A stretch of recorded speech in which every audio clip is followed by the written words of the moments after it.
What would you do if the biggest mistake of your life turned out to be the most important thing you ever did? Hold on to that question because it's exactly what happened to Michael Turner on a freezing December night in Boston when he walked through the wrong hospital door. He was already singing before he realized she wasn't his grandmother. That's the detail that still catches me, not the wrong room, not the grocery store daisies going soft in his fist. It's that once he understood what he'd stumbled into, the tubes, the wires, the ventilator keeping time like a clock in an empty house, he didn't leave. He sat down, and he kept singing.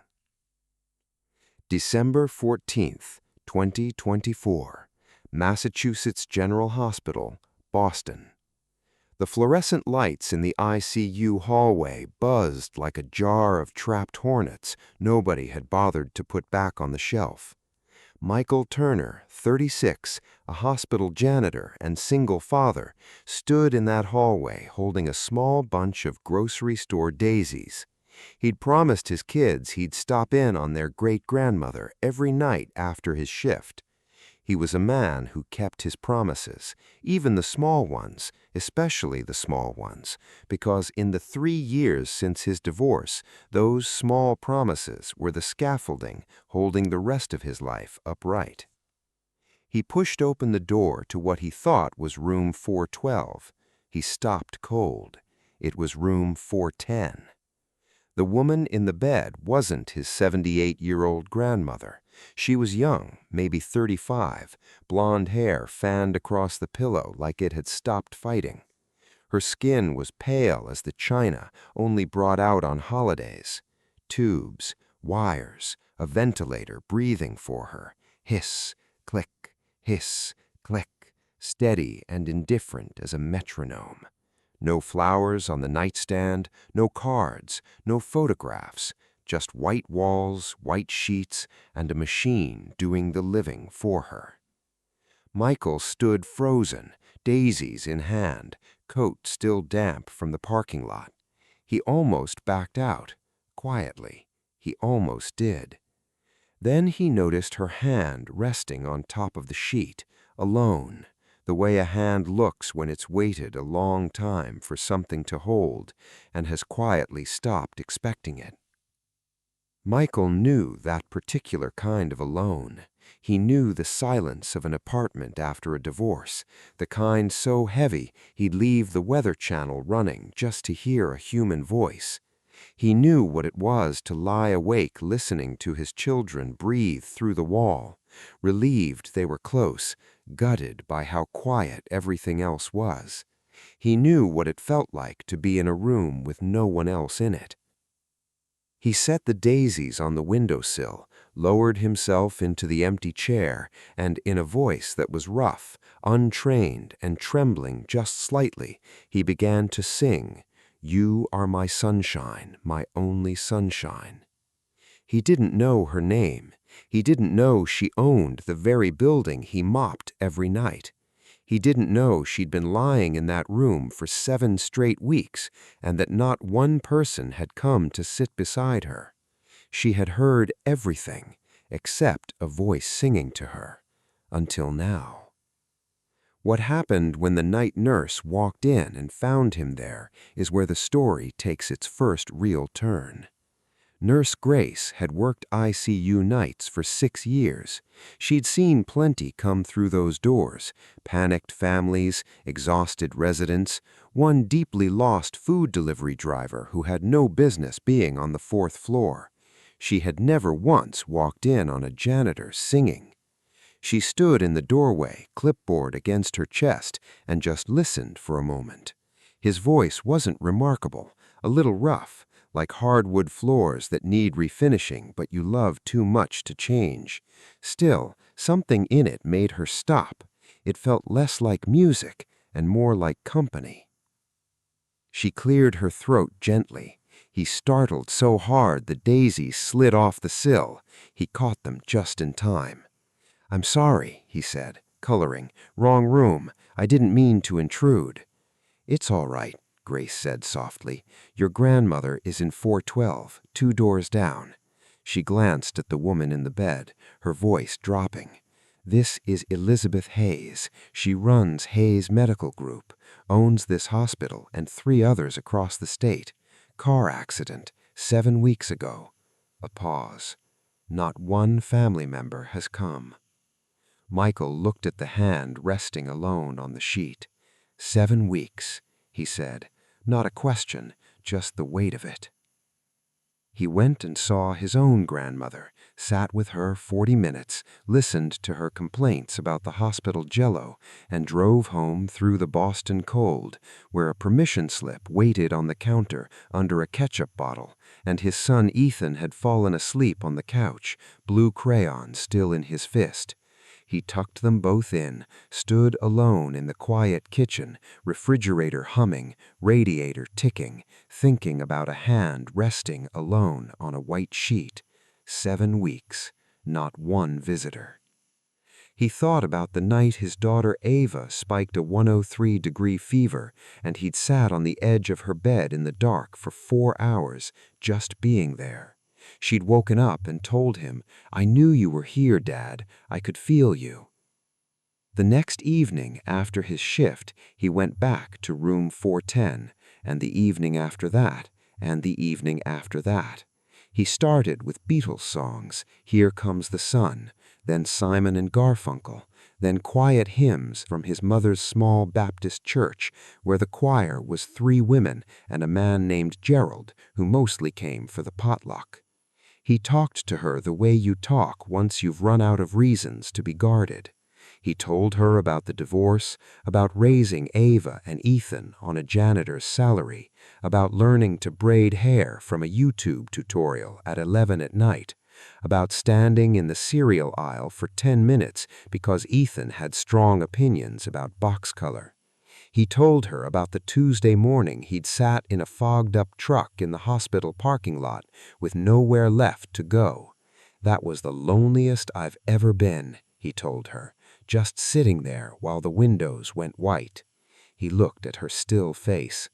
"I think you might know something about that kind of quiet," he said gently, "the kind that fills a room even when you're the most important person in it." Somewhere in the deep stillness of her coma, Elizabeth Hayes heard every word. She couldn't move, couldn't open her eyes, but that voice, rough, unhurried, completely unbothered by who she was or what she owned, cut through the dark like a porch light through fog. Warm, steady, asking nothing of her. She had built her company. She had earned her place. And somewhere across 7 weeks of lying still with nothing to do but listen, she'd begun to understand that it had cost her more than she'd ever let herself count. One evening, Michael brought photographs, 2 small prints from a drugstore photo counter.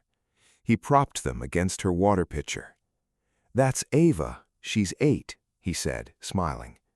"And that's Ethan, he's 5. He told me, direct quote, 'Dad, kindness is the one thing nobody can ever take from you.' He got it from a cartoon. Been thinking about it all week." On Christmas night, he strung battery-powered lights along her windowsill, $4 from the bin near the register.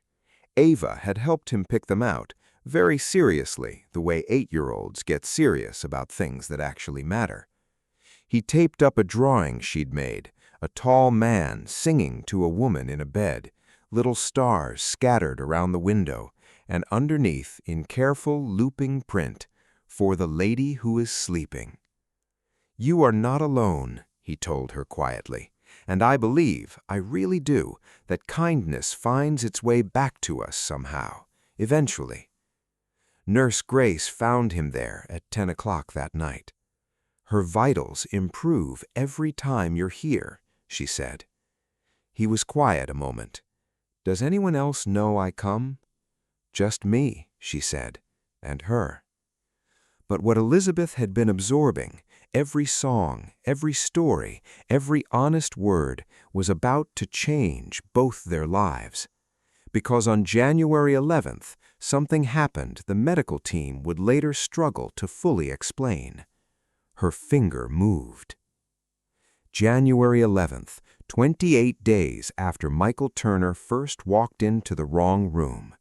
He was reading aloud from a slim paperback of poetry he'd found in the hospital's donation library, its spine cracked from years of handling, a name written inside the cover in faded blue ink, Margaret, 1987.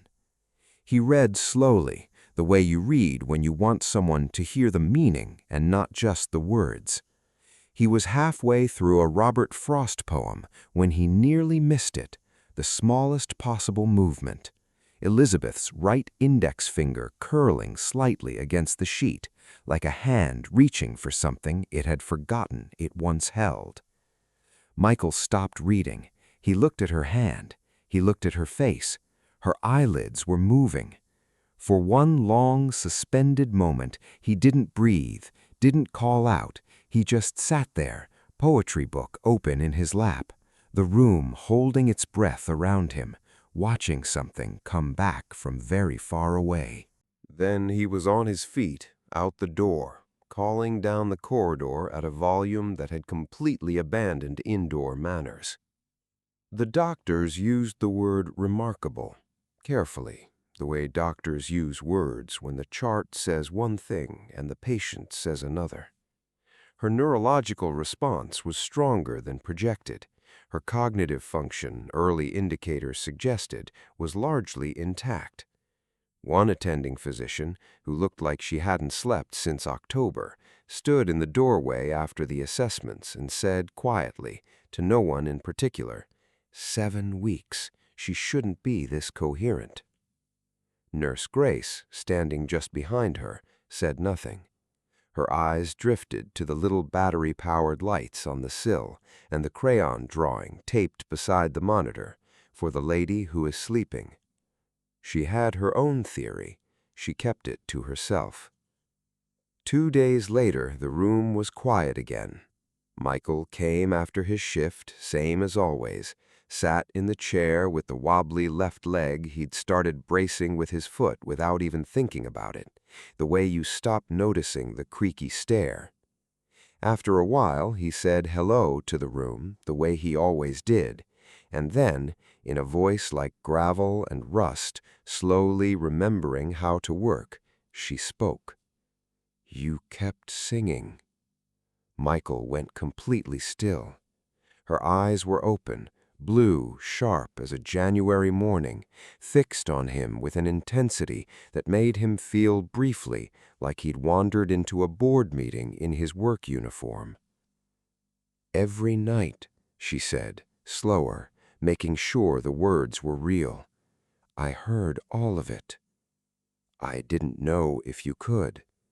I could." Silence settled, not the empty kind, but the kind with weight and warmth pressed into it. Tears slid down her face. She didn't move to stop them. She just let them fall. And there was something in that letting that looked like a woman who'd held herself tightly for a very long time and had finally, in this room, with this person, decided she didn't have to anymore. "You told me I wasn't alone." "You weren't," he said simply. She studied him the way someone studies a person after weeks of having nothing to do but listen and getting very good at listening. "Do you know who I am?" she asked. He shook his head, honest as a handshake. Something shifted across her face. Not quite a smile, something older. "My name is Elizabeth Hayes," she said. "I own this hospital, and 3 others. You work for me. Have for 4 years, apparently." Michael looked around the room. The white walls, the monitors, the $4 lights, the drawing from a little girl who'd never met her. "Huh," he said. She waited. "I only knew you were a person who needed someone to sit with," he said finally. "The rest of it isn't really my business."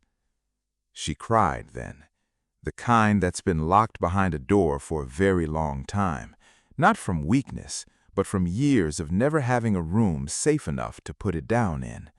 A nurse appeared in the doorway, took one look, and quietly withdrew.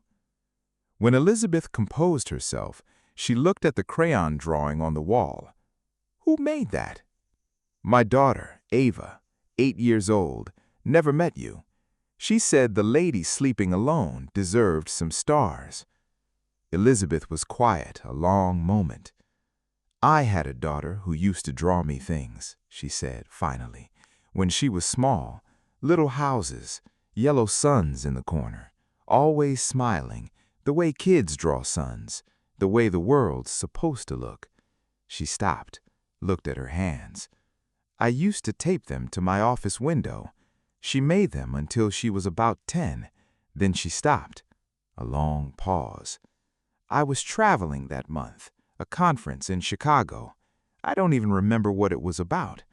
I remember her face when I got home, and the drawings were gone from her desk, and I didn't ask why." Michael said nothing. He understood the value of not filling a silence like that.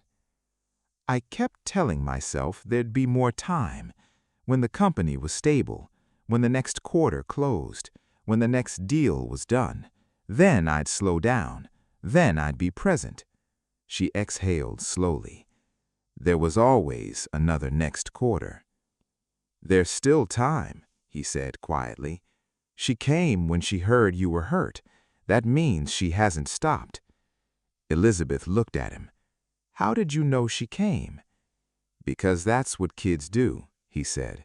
"No matter what, they come." He said it plainly, without sentiment, the kind of fact you don't learn from a book, but from being the parent who shows up every night, even when you're exhausted, even when the room seems to be listening to no one, and discovering that they always knew you were there. Then, very quietly, she asked, "Your children, are they all right with you working these hours?" Such a small question, such a human one. Michael blinked, slightly caught off guard. "They're with my neighbor, Mrs. Reynolds, on late nights. She's retired, loves them like her own grandkids." He paused. "We're okay. We've learned to be okay." "You told me about them," Elizabeth said. "I remember everything. The ketchup bottle on the permission slip, Ethan's crayon, the YouTube tutorial at 11 at night." She looked at him. "You have no idea what it meant having something real to listen to, something that wasn't monitors or shift changes or silence." "I'm glad," he said, and he meant it in that simple, uncomplicated way of his. No performance, no angle, just glad. Neither of them knew, sitting in that quiet room with the crayon stars on the wall and the little lights glowing along the sill, that a storm was already in the air. It had dark eyes and a one-way ticket from New York City. It was 19 years old, and it was not going to arrive gently. A week after Elizabeth Hayes opened her eyes, she was sitting up reading quarterly reports off a tablet propped against her water pitcher. The tubes were gone. Color had returned to her face. Her assistant, Marcus, pressed shirt, laptop, the look of a man who'd been single-handedly holding a dam together for 7 weeks, had shown up on day 3 with 17 urgent items. She'd sent him to the hallway after 45 minutes. He'd sat down in a plastic chair and appeared to be quietly making peace with something.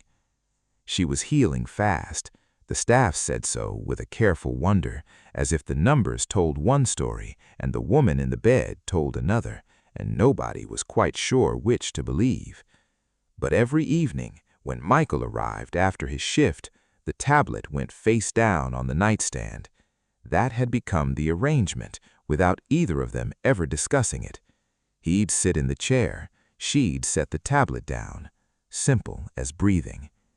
He had no idea what he was about to hand him, and no idea what it would cost. On a gray Tuesday afternoon, the kind of January day that makes Boston look like a photograph left too long in a coat pocket, Elizabeth asked him to sit down, in a tone that made clear she'd already made a decision and was delivering it, not proposing it. She was holding a check. $500,000. Michael looked at it, then looked at her. "No," he said. She blinked. "Excuse me?" "I'm not taking it." Quiet, settled, not defiant, just honest, the way he was always honest, the way a man is honest when he's decided honesty is the one thing worth protecting. "I didn't come back every night waiting for something. I came because I didn't want you to be alone.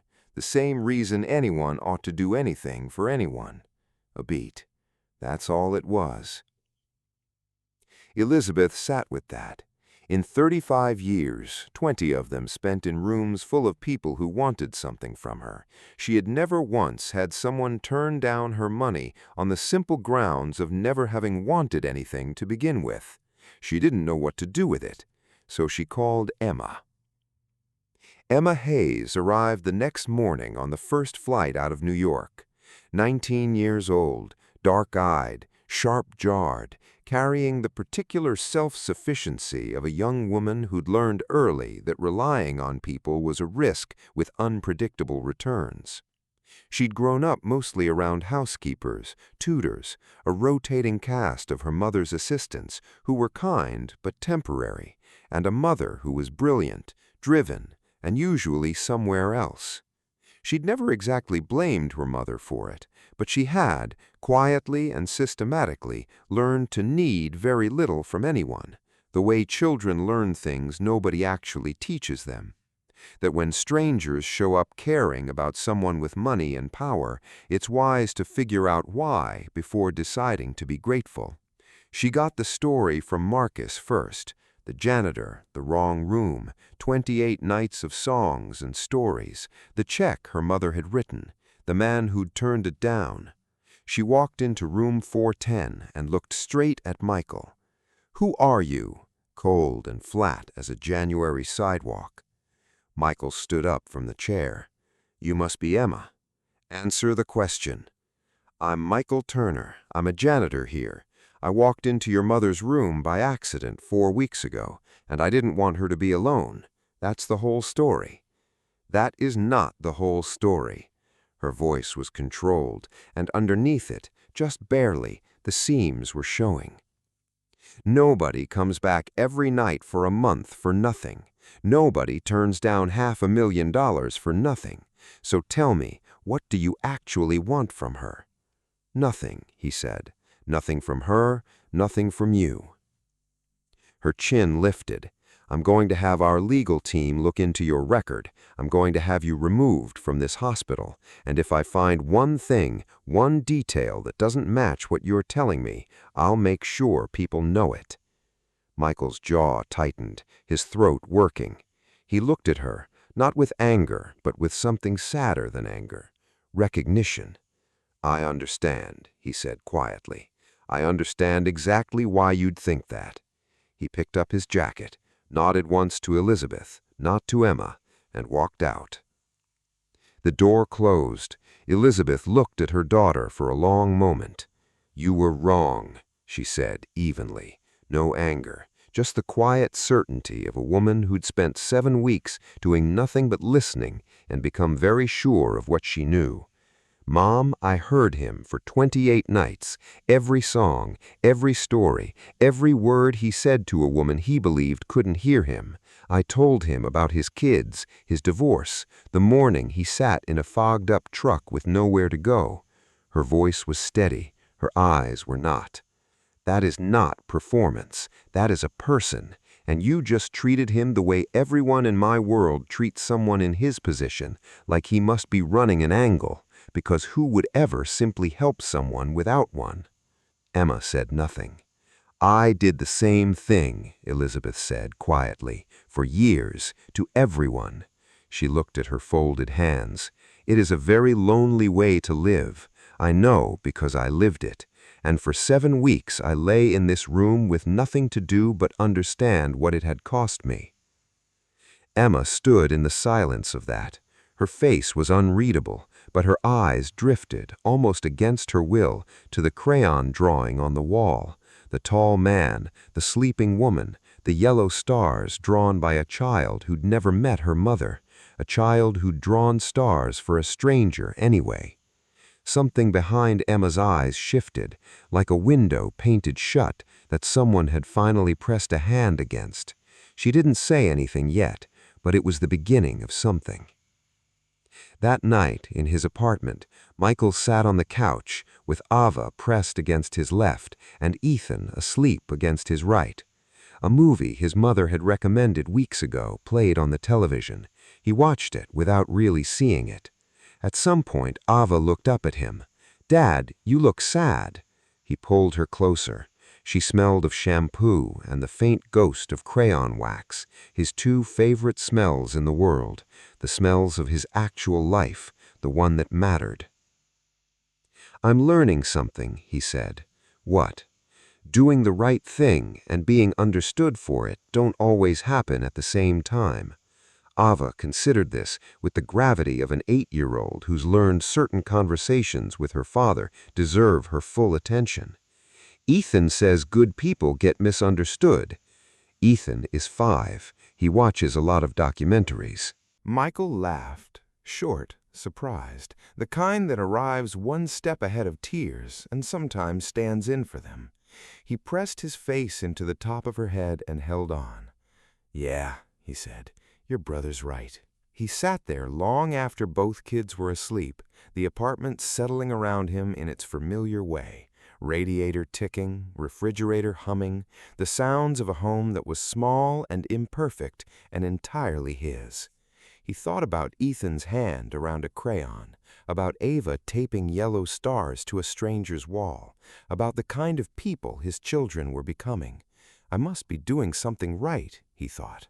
And then, kindness sometimes costs you. You pay anyway, because the alternative is becoming someone your children wouldn't recognize. What he couldn't have imagined, sitting there in that quiet, was that the answer to every cost was already on its way, not through a courtroom, not in a letter, but in a circuit board in the ICU of the hospital he mopped every night. Coming in fast, arriving at 11 minutes past 11 on a February evening, and it was about to change everything. Mid-February 2025, Massachusetts General Hospital, 11:14 p.m. The ICU's backup ventilator system failed without warning. One monitor in a room most people walked past without a glance, then a second, then a cascade, quiet, technical, and absolutely devastating. Then a sound from the backup panel like an engine that had finally, permanently given up. 3 patients were on full ventilator support. Without the backup, the primary line had 40 minutes, maybe 50. The hospital's engineering team arrived in 11 minutes, 8 professionals pulling up schematics, talking in the fast, compressed language of people for whom the clock is not a figure of speech tonight. They worked for 1 hour, then 2, then 3, nothing. The head of engineering, a man named Douglas, 22 years in the field, the kind of professional who didn't use the word stumped and had never had reason to until now, stepped back from the panel at 1:38 a.m. and said in a voice stripped from everything but the facts, "Get me the contractor, now." The contractor was 2 hours away. Elizabeth Hayes was standing in the corridor. She'd been there 40 minutes. Technically, she was still a patient. Her physician had made this point recently, with some feeling, but she was also the name on the building, and tonight that argument was winning. No one said a word to her about it. She looked at the clock on the corridor wall. She looked at the engineering team. She looked at the cluster of board members who had materialized from somewhere, the CFO, 2 directors standing at the edge of the hallway with the collective uselessness of people who were very good at managing what can be managed and had just run into something that couldn't be. She thought about 3 patients, 3 rooms, machines doing the breathing, no one holding a hand. And she thought with a clarity that surprised even her about a room with white walls and no flowers, and a hand resting alone on a sheet, about what it had taken for one person to simply decide that wasn't acceptable, and what that decision had meant to her.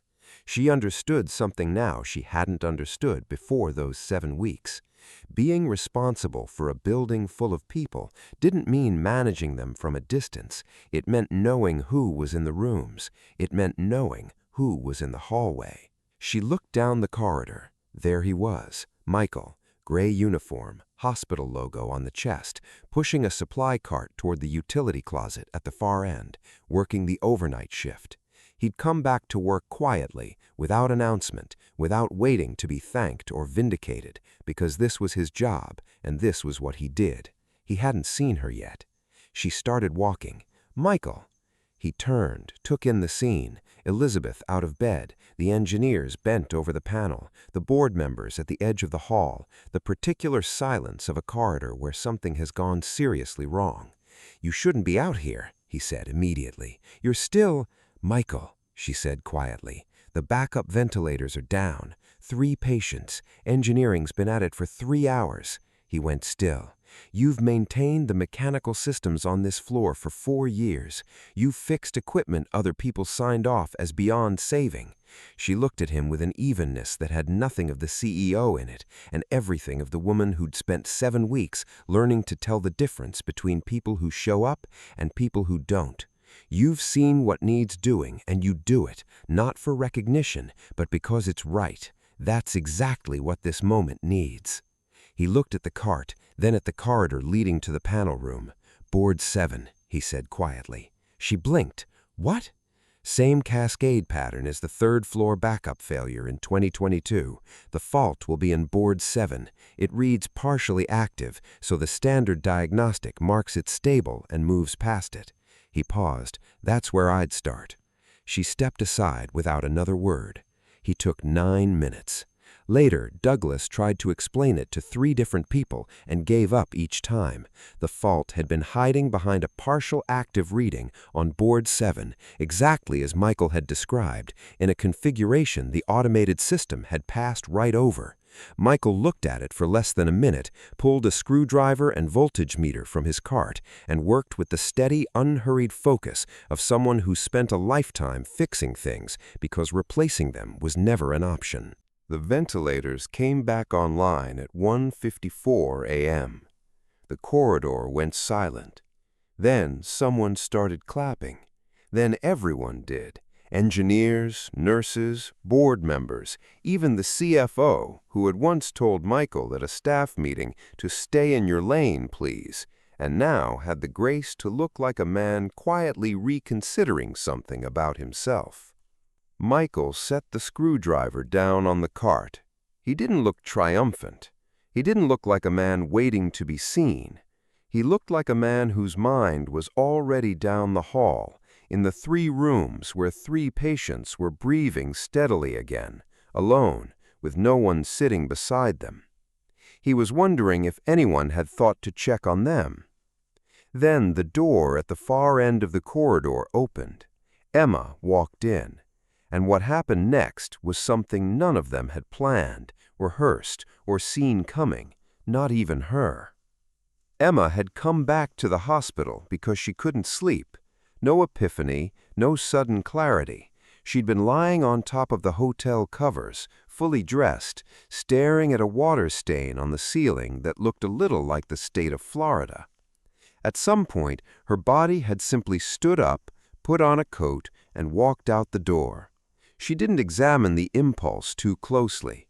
She'd learned in 19 years that some things are better acted on before your brain gets the chance to argue. She'd pieced the story together from a nurse at the station, the failed system, the engineering team, 3 hours and 9 minutes.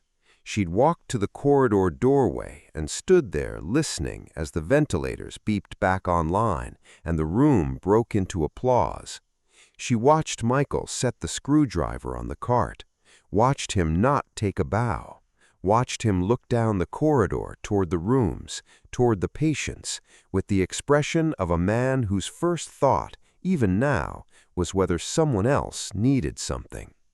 Something that had been wound tight in her chest since she was 10 years old, since she'd come home to school to an apartment that smelled of fresh flowers from the housekeeper and felt underneath all of it completely empty, began to loosen. She walked toward him, and before she'd fully decided to do it, she did it.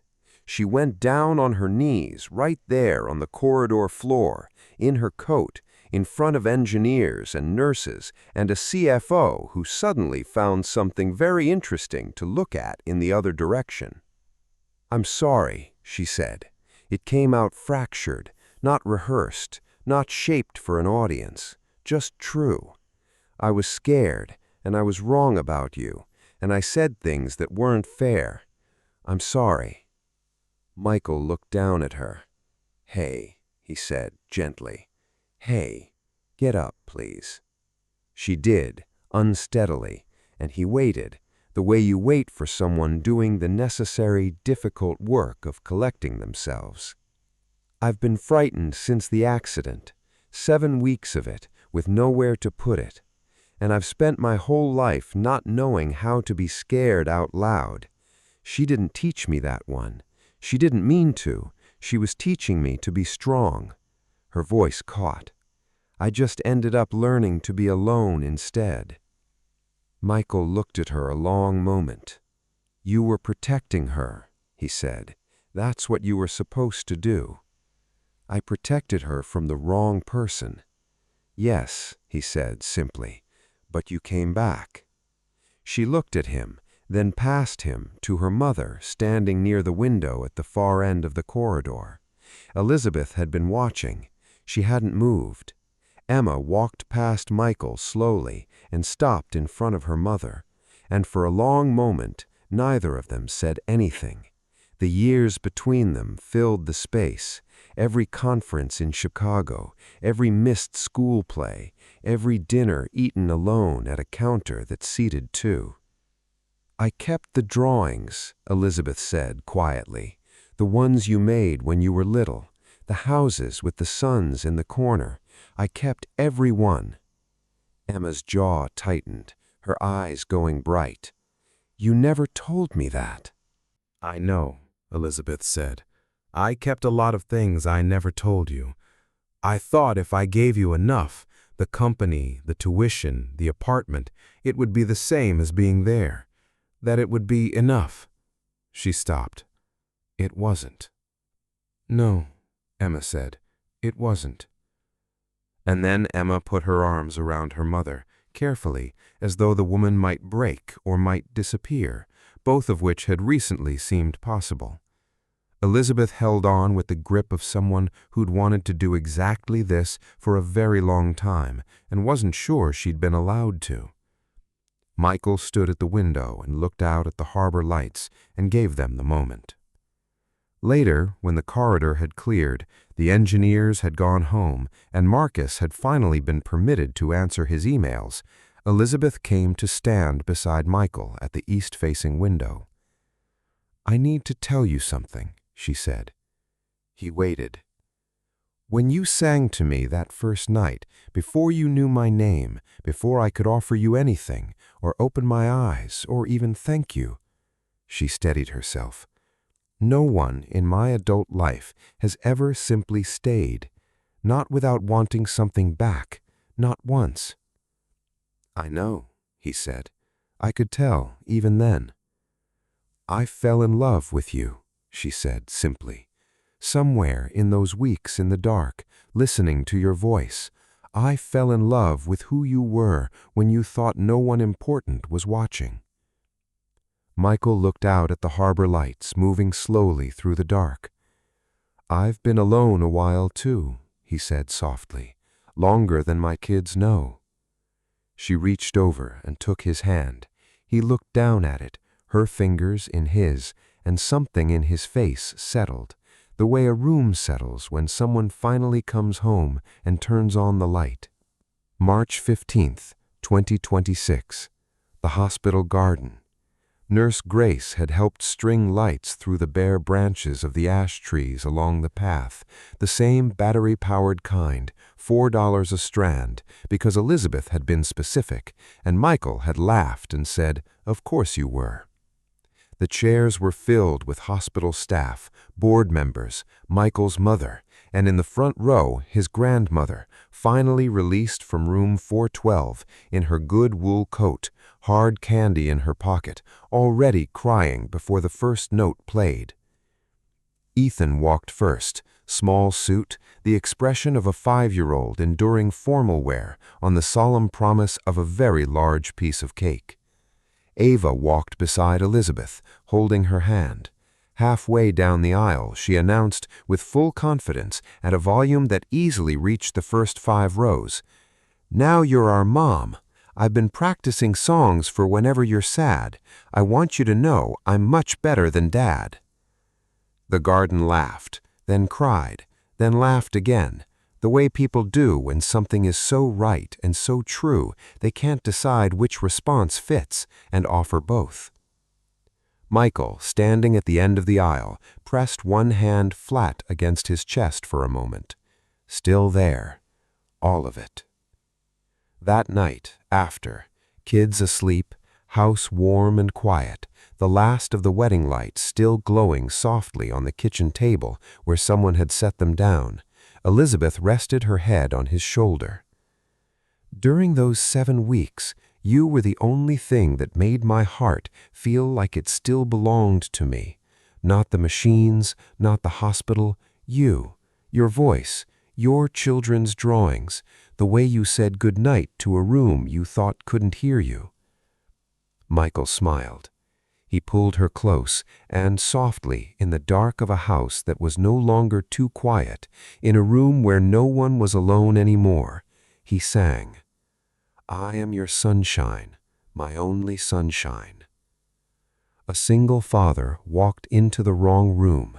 He walked out with the love of his life, and somewhere between those 2 moments, in the singing, the sitting, the quiet daily choice to stay with someone who couldn't give him anything back, something happened that doesn't have a clean name.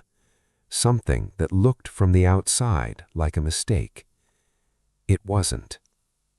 This story teaches us something most of us already know, but forget quietly, one busy year at a time. The people we love don't need our success. They need our presence. Not the version of us that shows up once everything's finished and the calendar finally clears, but the version that sits down in the chair right now, even when the room is quiet, even when nothing we do seems to matter. Michael never fixed Elizabeth with money or status or the right words at the right moment. He fixed her with the one thing that can't be bought, delegated, or scheduled for later. He showed up every night without being asked, without expecting anything back. That is not a small thing. That is the whole thing. Don't wait until someone is lying in a hospital bed to let them hear your voice. Sing now while there's still time.